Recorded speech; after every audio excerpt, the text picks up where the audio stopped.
இன்றைக்கு ஜனவரி மாதம் 20ஆம் தேதி செவ்வாய்க்கிழமை. இன்று புனித செபஸ்தியாரின் பெருவிழா.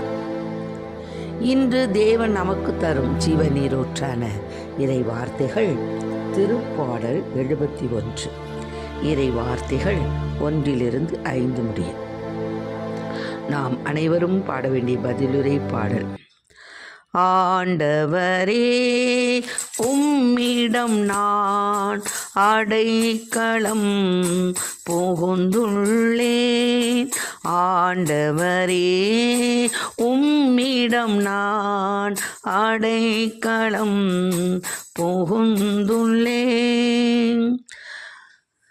ஒருபோதும் நான் வெட்கமுற விடாதேயும், உமது நீதிக்கேற்ப என்னை விடுவித்தருளும்.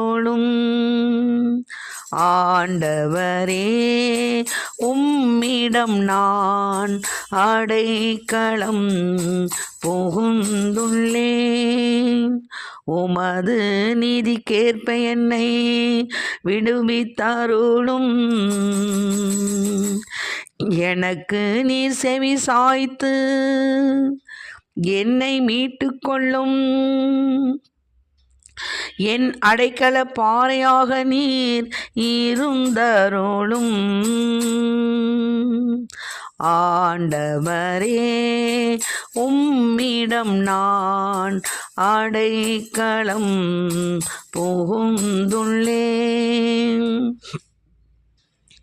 கோட்டை அரணாயிருந்து என்னை மீட்டருளும். ஏனெனில் நீர் எனக்கு கற்பாறையாகவும் அரணாகவும் இருக்கின்றீர். என் கடவுளே, பொல்லார் கையினின்று என்னை காத்தருளும். ஆண்டவரே, உம்மிடம் நான் அடைக்கலம் புகுந்துள்ளேன். நெறி கேடும் கொடுமையும் நிறைந்தோர் பிடியினின்று என்னை காத்தருளும். என் தலைவரே, நீரே என் நம்பிக்கை. ஆண்டவரே, இளமை முதல் நீரே என் நம்பிக்கை. பிறப்பிலிருந்து நான் உம்மை சார்ந்துள்ளேன். தாய் வயிற்றிலிருந்து நீர் என்னை பிரித்தெடுத்தீர். உம்மையை நான் எப்போதும் புகழ்ந்து போற்றுவேன்.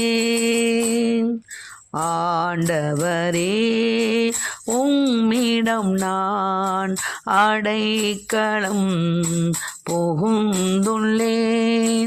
ஆண்டவரே, உம்மிடம் நான் அடைக்கலம் புகுந்துள்ளேன்.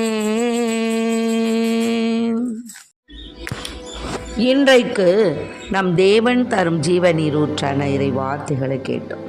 இன்றைய தினம் நான் பாடிய அந்த திருப்பாடல் முதியோருக்கான மன்றாட்டு. அதாவது, ஆண்டவரே, உம்மிடம் நான் அடைக்கலம் புகுதுன்றப்ப அவ்வளோதான். நான் ஒருபோதும் நான் வெட்கமுற விடாதே, அவ்வளோதான் என்னுடைய வேண்டுதல். உம்மிடம் நான் அடைக்கலம் புகுந்துட்டேன்னா எனக்கு வேற எந்த விதமான அவமானமோ நம்பிக்கையான செயல்பாடுகளோ வேறு தீமைகளோ தீயோனின் ஆதிக்கமோ என்னை நெருங்காது. அதுதான். ஆக அப்படிப்பட்ட இறைவனுடைய அடைக்கலத்தில் நம்ம புகுந்த பிறகு அவர் செய்வாரா செய்ய மாட்டாரா, நமக்கு இது கிடைக்குமா கிடைக்காதா, அந்த ஒரு நம்பிக்கையின்மையே நம்மள்கிட்ட இருக்கக்கூடாது. அப்படியே ஸ்ட்ராங்காக இருக்கணும். அடைக்கல பாறை போயிட்டோம், அவ்வளோதான்.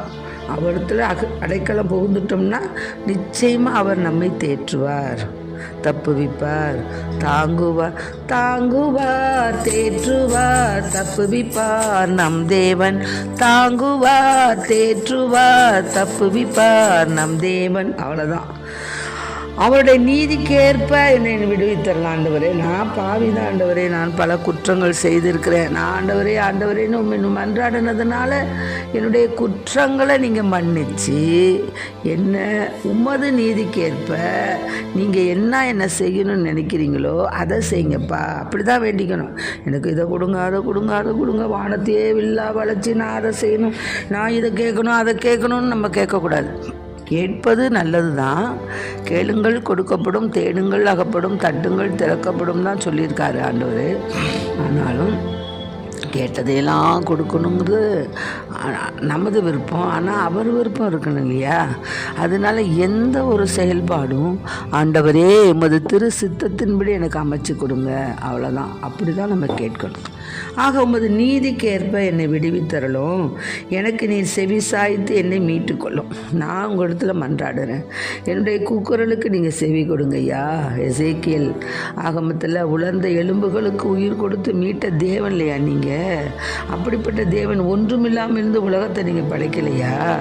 செங்கடலை நீங்கள் ரெண்டாக பிரிக்கலையா? காற்றையும் கடலை கழிந்து நில் என்று சொன்னீங்க, நின்னது தகப்பனே. ஆகவே உமது விருப்பத்தின்படி என்னை ஆசீர்வதித்தரணும். அப்படி தான் வேண்டிக்கணும். நீர் எனக்கு கற்பாறையாகவும் அரணாகவும் இருக்கின்றீர். கற்பாறை, அப்படியே கற்பாறை நம்ம வீட்டை சுற்றினுமாக கற்பாறையால் நம்ம கோட்டை கட்டியிருந்தோம்னா நம்மளுக்கு நெருப்புனாலேயோ நீரினாலேயோ ஏதாவது நம்மளுக்கு துன்பம் வருமா? வராது. ஆக அப்படிப்பட்ட கற்பாறையாக அரணாக நீங்கள் இருங்க ராஜா. என் கடவுளே, பொல்லார் கை நின்று என்னை காத்தரலும், என் நெறிகேடும் கொடுமையும் நிறைந்தோர் பிடி நின்று என்னை காத்தரலும். பொல்லார் என்னை கர்ச்சிக்கும் சிங்கம் போல் காத்திருக்கின்றனர், எப்பொழுது விழுங்கலாம் என்று. ஆண்டவரே, நான் திக்கற்றவன், கதறுகிறேன். என்னுடைய மன்றாட்டை நீங்கள் கேளுங்கப்பா.